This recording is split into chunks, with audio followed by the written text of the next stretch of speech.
I'm just waiting for something to happen in light heavyweight division in terms of like the other opponents. I have my eye on a few people that I want to call out after this fight, and so you can look out for that. I'm just going to spark it up and create some controversy or something. We are here with one of City Kickboxing's latest addition to the UFC roster, a veteran of now 2 official UFC bouts, Navajo Stirling. Do we have an official fight name yet? My only nickname right now was given to me by Eugene. Which is that's Supreme Commander. So I don't know how I put that. Supreme Commander. The Supreme Commander. How did that nickname come about? I don't know. I think it's the young fellas, like the leader of the next generation, maybe. Oh, you are the sort of the honcho of the young bucks. Yeah. So I think I'm like the oldest young guy. I've been calling myself that for a while, and so he called me the Supreme Commander of the 95ers. So, are you a good leader? I like to lead by example. I don't really like telling people what to do, because I'm like, you should know what to do if I tell you. But I just kind of lead by example, and everyone just kind of follows suit or takes inspiration, whatever that might be. But yeah. When we did an interview before your second UFC fight, and we talked about takeaways of what you saw from your first bout, you talked about, wanting to be a bit more patient. Yeah. Touch him up, slow cook him before you try and finish him. Yeah. You still, got the victory, but it wasn't something that you were up to your standard. Yeah. When you rewatched your second bout, we'll talk about what were the good things you were happy with, and what were some things that when you rewatched it were like, okay, I need to make sure that I'm working on this off camp, next camp. How do I do better in this fight coming up? Yeah. Good things first. Yeah. I think for me, with that fight, I kind of had some layers peeled back. He hit me straight off the bat. What does that mean, layers peeled back? Just kind of see what I'm made of a little bit. He hit me with like a really good shot at the start and kind of touched up my eye. I was actually seeing like 2 of them. And so my first thought after getting hit really hard was, don't get hit by that again. And I got hit by it a few times, and just kind of put like some danger signs, like ringing bells for that first round. And so for that first round, I was mainly just bringing myself back into the fight. I thought about shooting at one point, but I was like, I'm not going to shoot because then they know I'm going to be like kind of hurt. So I was like, I can bring myself back into the fight, and so I'm glad I did. And yeah, coming into the second round, he actually shot on me, which was completely surprised me, because I was ready. In the second round, I kind of woke up and was like, I'm ready to fight. Like, I need to win these next 2 rounds or knock him out, because I feel like that first round was too close. And then in the third, I managed to spark it up and just create a bit of chaos from nothing, which is something I hold myself to. Like, if I feel like the rounds are too close, I will come out of my shell or whatever it might be. I will take a bit more risk. And so I was able to spark it up in the third. And yeah, just couldn't get the finish. I thought the guy was going to run in and stop it if I rushed him.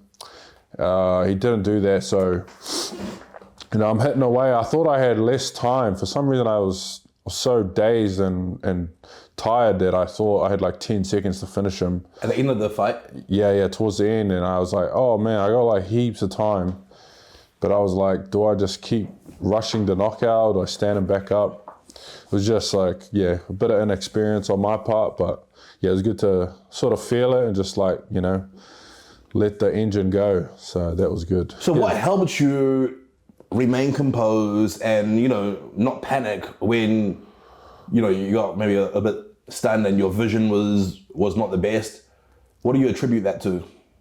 Yeah, for me, it's a little bit like, I made myself out to be this big thing. Like, I would be disappointed as a fan watching myself, like, not rise to the occasion. I'd be like, man, I thought this guy was it, and when I think about that, and me in the fight, I'm like, fuck that, man. I ain't gonna fuck this up. Like, I'm gonna get mine, like, I'm gonna get it, and I'm gonna make sure I showed up. And rise to the occasion, and I don't want to let anyone down. Especially myself, like I put so much into it. I talk myself up, and yeah, even though I am green, I'm learning on the job.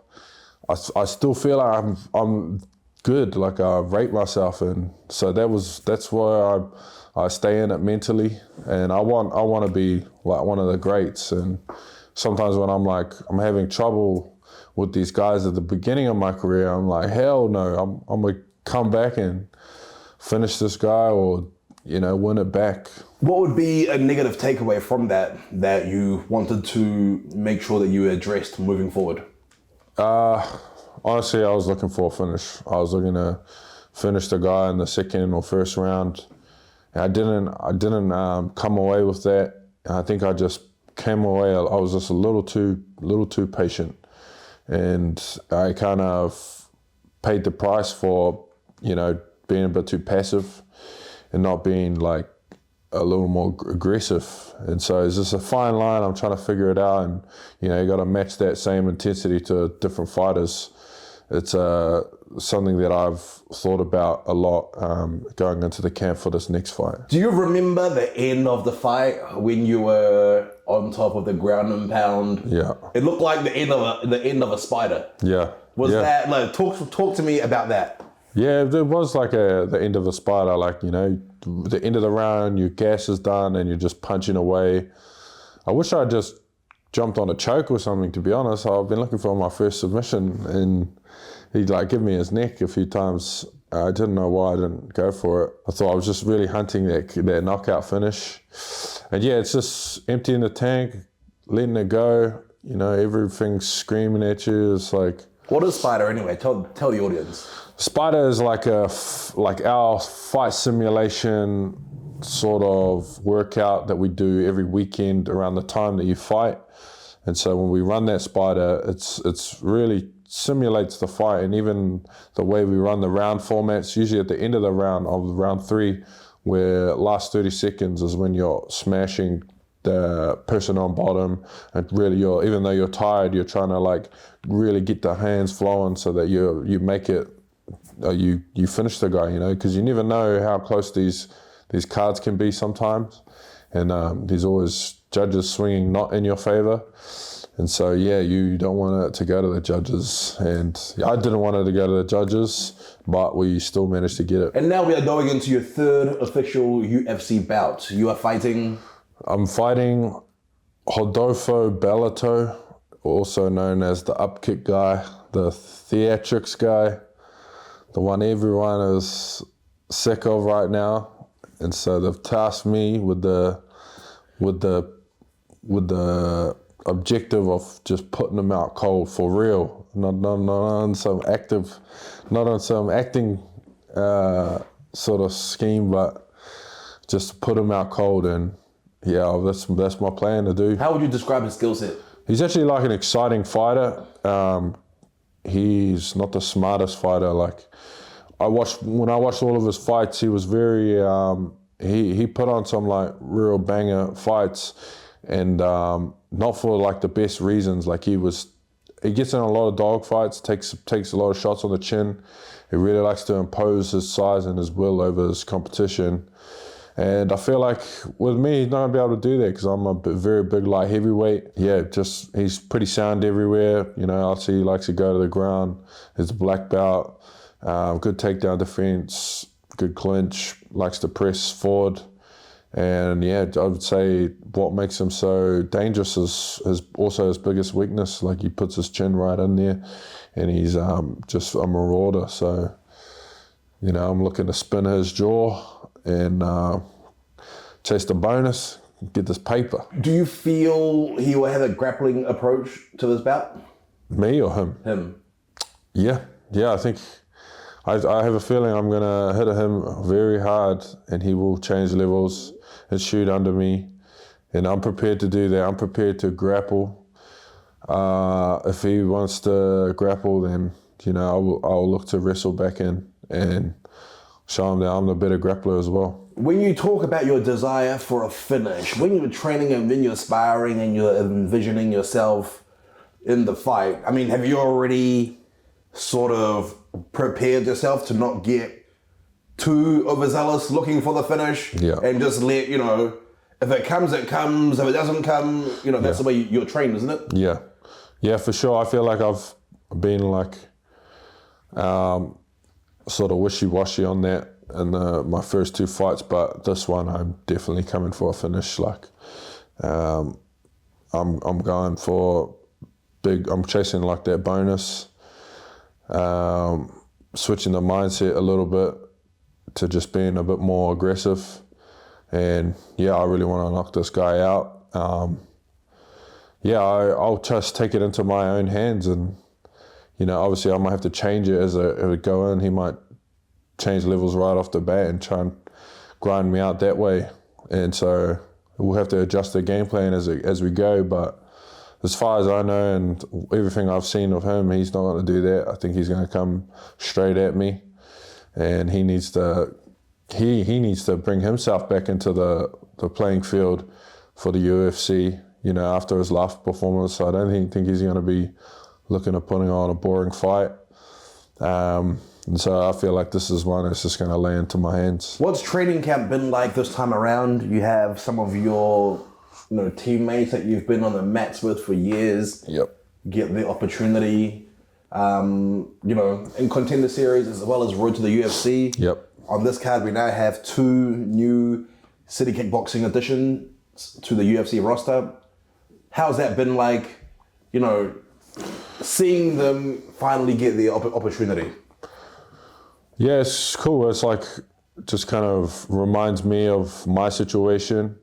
Seeing my teammates chase their dreams. It makes me realize like how grateful I am to be a part of the organization, and that sort of realization, like, wow, like this is someone's life's work, and they've done it alongside me at the same time, and I've been training with them for a long time, and to see them there, it's like makes me happy, because we're on the climb back.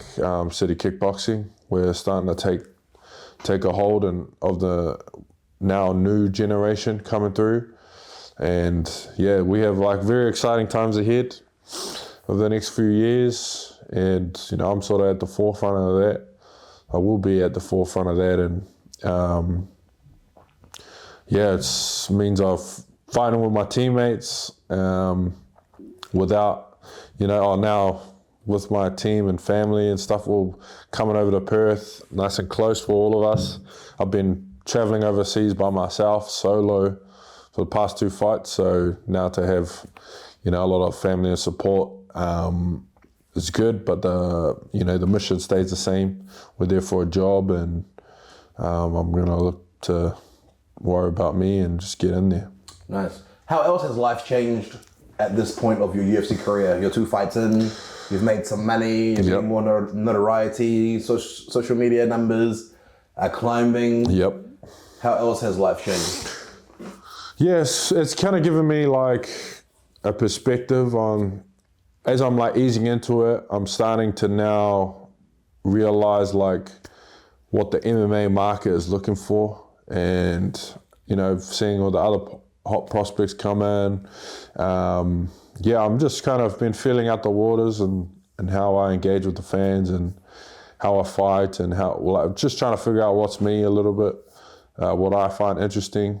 And so I've been doing my own fair share of like, it's like outside of camp, just like vlogging and YouTube, streaming, and just having like funny content and just showing the other side of me. I think all that stuff's important, because that's what, people want to see you fight when they know you and support you.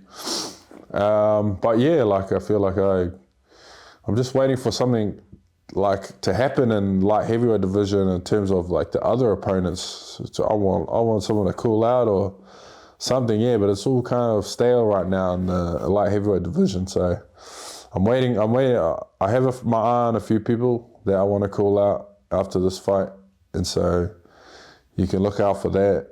I'm just going to spark it up and create some controversy or something. Nice. We just need something to, some storylines, I feel. So what can fans expect from you on Saturday night in Perth, Australia? Just big finish, big power, strength, dominance. That's what I'm coming for. And yeah, I'm looking to make it 3-0, and I want to fight before the year ends. And so I'm coming for whoever's else is on smoke right now. I'm going to be calling yous out.